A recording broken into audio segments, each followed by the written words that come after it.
This is a photo of General H. Norman Schwarzkopf. You may know him as the top general in the Gulf War, the man who led the coalition forces to victory against Saddam Hussein. And this is a quote from him that I've been thinking about a lot lately. He was asked once what his biggest challenge was during the Gulf War. And he said, "My biggest challenge was not making a major decision in the first 48 hours, when I didn't have all the information."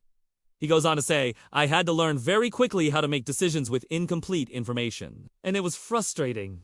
But you can't wait until you have all the information. You have to make a decision at some point."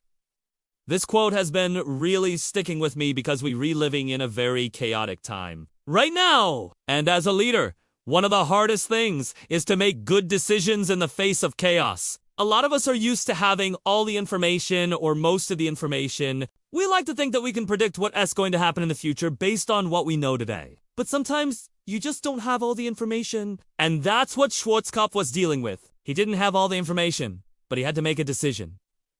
So what did he do?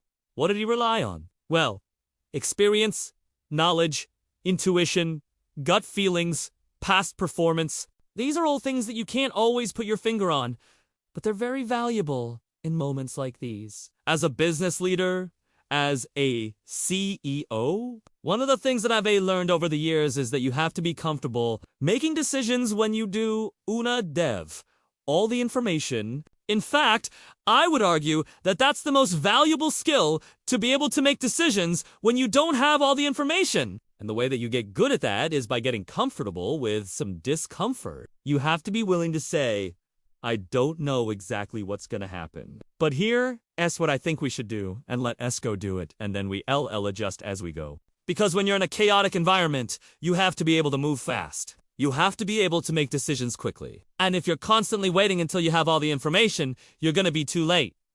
So what are you waiting for? Go do it now. Make that decision now. Don't wait. Just go do it.